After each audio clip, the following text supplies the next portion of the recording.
जय माता दी दोस्तों। प्रिय भक्तों, हम जानेंगे गंगा दशहरा। जेठ का गंगा दशहरा कब है, पूजा विधि और मुहूर्त जानेंगे कि गंगा दशहरा महा कब आता है। और ये बहुत ही खास त्यौहार होता है जो जेठ के महीने में आता है। इस दिन दान, नहान और स्नान का बहुत बड़ा महत्व है। जो भी व्यक्ति अगर गंगा स्नान के ये दशहरा पर स्नान करता है, दान करता है, तो काफ़ी पुण्यों की प्राप्ति पाता है। हर वर्ष जेठ माह के शुक्ल पक्ष की दशमी तिथि को गंगा दशहरा का त्योहार बड़े ही धूमधाम से मनाया जाता है। दोस्तों, जानेंगे गंगा दशहरा कब है, पूजा विधि और शुभ मुहूर्त, महत्व, स्नान दान का समय। दोस्तों, चैनल पर पहली बार आए तो लाइक करें, सब्सक्राइब करें और शेयर करें ताकि आगे की वीडियो की नोटिफिकेशन आप लोगों तक पहुंच सके। और गंगा दशहरा के दिन एक सरल उपाय करने से आपके घर के पितृ दोष से हमेशा हमेशा के लिए पितृदोष समाप्त हो जाएगा, मात्र एक उपाय से गंगा दशहरा पर। दोस्तों, जानेंगे, वीडियो को स्किप मत करना। मान्यता है कि इस दिन गंगा नदी या धरती पर आई थी, यानी ये जो गंगा नदी है वो धरती पर आई थी। और कहा गया, शास्त्रों में कहा गया है कि गंगा स्नान करने से भी सभी तरह के पाप, रोग, दोष और विपत्तियों से मुक्ति मिलती है। कहते हैं ना कि आप अगर गंगा जी में स्नान कर लो तो आपके सारे पाप धुल जाते हैं। वैसे ही इन सारे चीज़ों की मुक्ति मिल जाती है। आपके शारीरिक कष्ट हो, रोग हो, कोई बीमारी हो, आपके घर में पितृ दोष है, कोई भी दोष है, तो आपके ग्रहों के, चाल के, तो ये सारी विपत्तियां आपकी दूर हो जाती है। निगेटिव ऊर्जा समाप्त हो जाती है, पॉजिटिव ऊर्जा हमारे शरीर में प्रवेश करती है। भारत की पवित्र नदी और माता की उपमा धारण करने वाली गंगा नदी की पूजा के लिए गंगा दशहरा मनाया जाता है। गंगा दशहरा का त्योहार जेठ माह के शुक्ल पक्ष की दशमी तिथि को धूमधाम से मनाया जाता है। मान्यता है कि इसी दिन गंगा नदी धरती पर आई थी। गंगा दशहरा के दिन भक्त ब्रह्म बेला में गंगा स्नान के बाद विधि विधान से मां गंगा की पूजा अर्चना करते हैं। इस पवित्र नदी में स्नान करने से सभी पाप धुल जाते हैं। आप सभी जानते हैं कि हमारी गंगा पवित्र नदी जो है वो हरिद्वार है। वैसे तो कई सारी संयम संजोग से बनी हुई नदियां हैं, लेकिन कहते हैं गंगा नदी यानी गंगा में अगर आप एक बार नहाते हैं, प्रवेश करते हैं, उसका जल स्पर्श भी कर लेते हैं तो आपके कई प्रकार के पाप धुल जाते हैं। जानेंगे इस वर्ष में गंगा दशहरा कब मनाया जाएगा।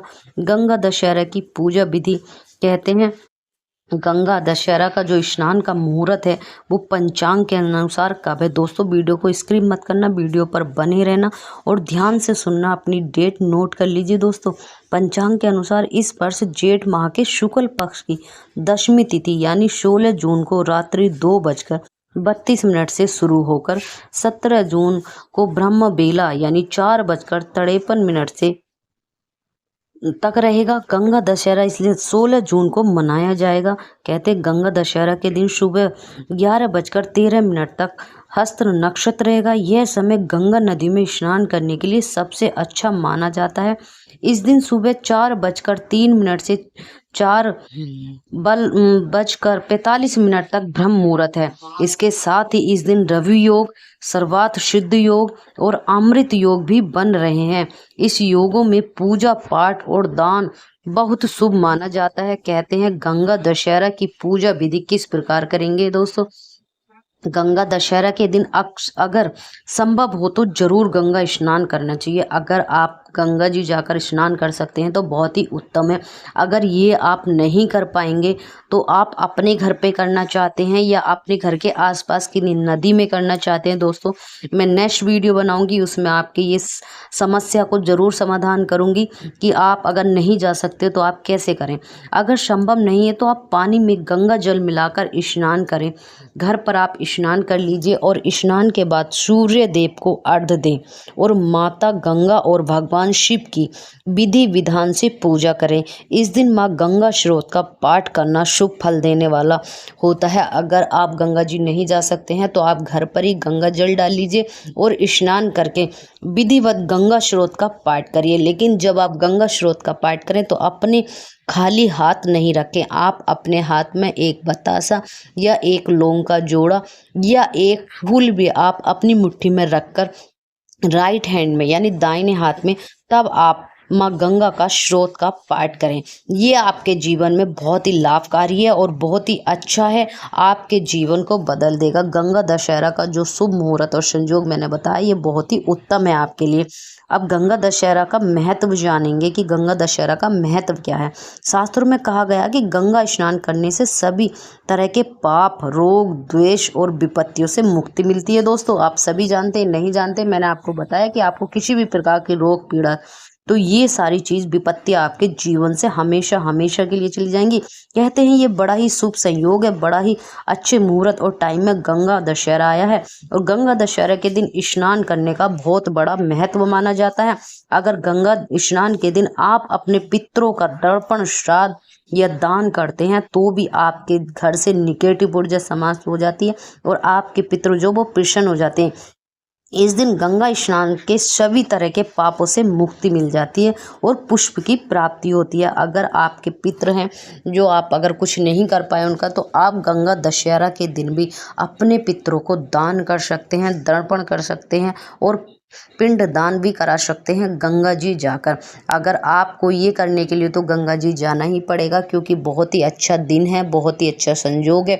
अगर इस दिन आप करते हैं तो आपके पितरों की तृप्ति हो जाती है और आपके पितृ बहुत ही प्रसन्न हो जाते हैं, उनको मुक्ति प्रदान हो जाती है। तो अगर आप हो सके तो उनके लिए थोड़ा सा दर्पण, थोड़ा सा दान अवश्य करिए। जिन लोगों की कुंडली में काल सर्प दोष है तो वो गंगा जी जाकर गंगा दशहरा के दिन एक सरल सा और छोटा सा उपाय कर सकते हैं। जो चांदी के नाग नागिन का जोड़ा होता है, आप सुनार के यहाँ से ले लीजिए, ज्वेलर्स के पास हमेशा मिलता है, वो पत्ते की तरह होता है। वहाँ से लेने के बाद आप अपने राइट हैंड में रख के, यानी दाहिने हाथ में रख के, गंगा जी में खड़े होकर अपना स्मरण करके, जिसको भी है आपके बेटा या बेटी को है, स्मरण करके और 2 फूल रख के उनके साथ आप उनका स्मरण करके और एक दिया प्रज्वलित करके, जो डोना मिलता है फूल से अर्पित, उसमें रख के आप जल प्रवान कर दीजिए।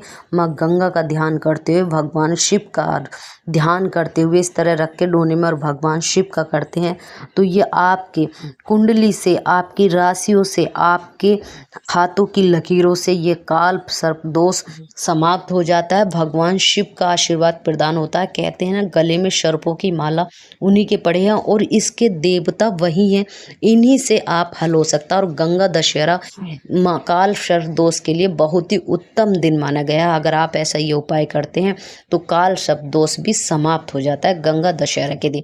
दोस्तों, जानेंगे अपने पितरों को हमेशा हमेशा के लिए तृपण यानी मुक्ति दिलवाने के लिए क्या करना चाहिए। आपको एक जोड़ी वस्त्र ले जाकर अन्न दान करना चाहिए।